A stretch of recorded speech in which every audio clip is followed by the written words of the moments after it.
സംസ്ഥാനത്ത് പ്രഖ്യാപിതമോ അപ്രഖ്യാപിതമോ ആയ ലോഡ് ഷെഡിംഗിൽ നിന്നും ലോഡ് കൂടുമ്പോൾ ഡ്രിപ്പാകുന്നതാണ് കറണ്ട് പോകാൻ കാരണമെന്ന് മന്ത്രി കെ കൃഷ്ണൻകുട്ടി. അധിക വൈദ്യുതി പുറത്തുനിന്ന് വാങ്ങുന്നതിൽ കാലതാമസമുണ്ടായെന്ന് സമ്മതിക്കുമ്പോഴും റെഗുലേറ്ററി കമ്മീഷനെതിരെ കടുത്ത വിമർശനങ്ങൾ മന്ത്രി ഉന്നയിക്കുന്നില്ല. അതിരപ്പള്ളി അടക്കമുള്ള പദ്ധതികൾ നടപ്പാക്കാത്തതിന് കാരണം ബാഗും തൂക്കി നടക്കുന്നവരാണെന്ന് മന്ത്രിയുടെ പരിഹാസം. 250 മെഗാവാട്ട് വൈദ്യുതി പുറത്തുനിന്ന് വാങ്ങാനുള്ള പെറ്റീഷൻ KEB കഴിഞ്ഞ 8-ന് റെഗുലേറ്ററി കമ്മീഷന് നൽകിയിരുന്നു.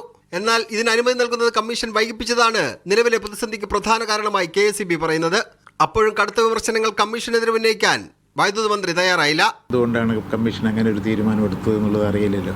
പല ചോദ്യങ്ങളിൽ നിന്ന് മന്ത്രി ഒഴിഞ്ഞു മാറി. റെഗുലേറ്ററി കമ്മീഷൻ അടുത്ത് തന്നെ ചോദിക്കണം, എൻ്റെ അടുത്ത് ചോദിച്ചിട്ട് കാര്യമില്ലല്ലോ. സംസ്ഥാനത്ത് ലോഡ് ഷെഡിംഗ് ഇല്ലെന്ന നിലപാട് ആവർത്തിക്കുകയാണ് മന്ത്രി. ഓവറായിട്ട് ഉപയോഗം വരുമ്പോൾ ഡ്രിപ്പാകുകയാണ്, അത്രയേ ഉള്ളൂ. ഡ്രിപ്പാകുന്നതിനും ലോഡ് ഷെഡിങ്ങിനും വ്യത്യാസമുണ്ട്. ഇല്ല.